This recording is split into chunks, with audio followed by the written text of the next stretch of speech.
What I'm doing. 1. The U.S. political system is deeply dysfunctional, especially during this crisis. Power hunger reigns in the name of social desirability bias. Fear of punishment aside, I don't care what authorities say. They should heed my words, not the other way around. 2. Few private individuals are using quantitative risk analysis to guide their personal behavior.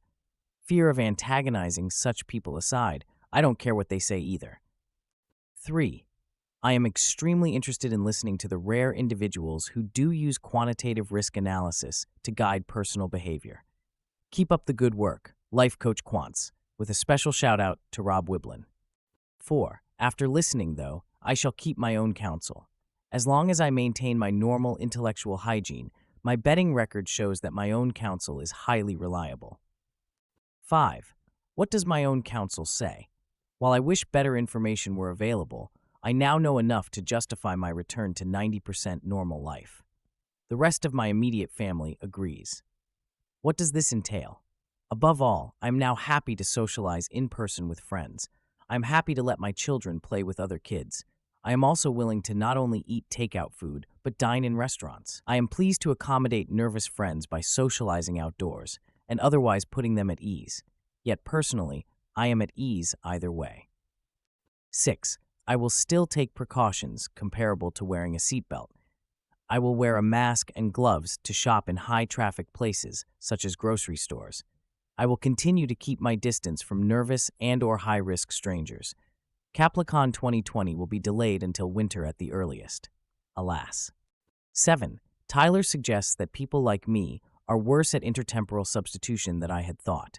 In particular, it either will continue at that pace or it won't. Let's say that pace continues. Unlikely in my view, but this is simply a scenario, at least until the second wave. That is an ongoing risk higher than other causes of death, unless you are young. You don't have to be 77 for it to be your major risk worry.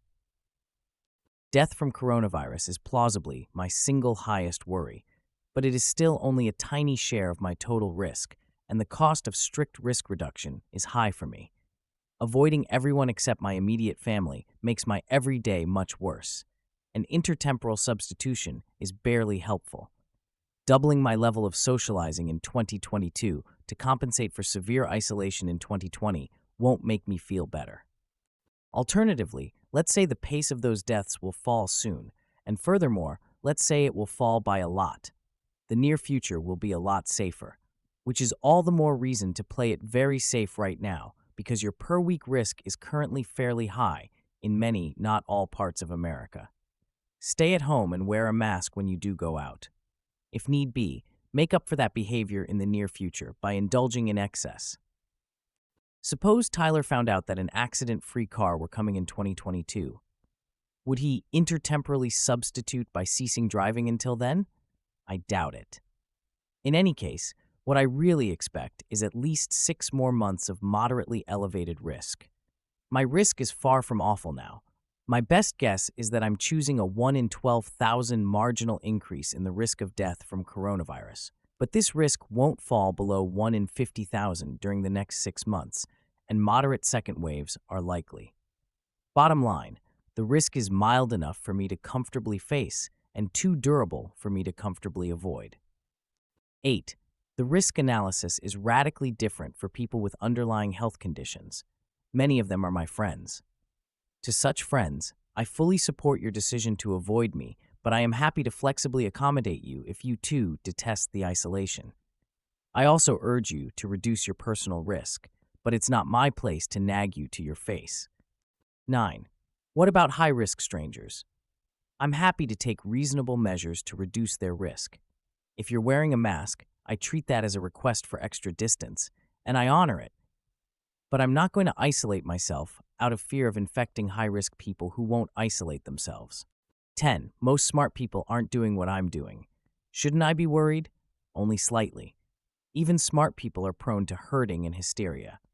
I've now spent 3 months listening to smart defenders of the conventional view. Their herding and hysteria are hard to miss.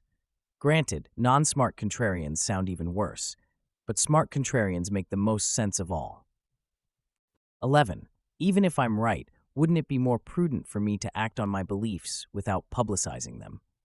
That's probably what Dale Carnegie would advise, but if Dale were here, I'd tell him, candor on touchy topics is my calling and my business.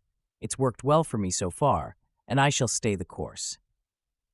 12. I've long believed a strong version of A, buy and hold, is the best investment strategy, and B, financial market performance is only vaguely related to objective economic conditions. Conditions in March were so bleak that I set aside both of these beliefs and moved from 100% stocks to 90% bonds. As a result of my excessive open-mindedness, my family has lost an enormous amount of money.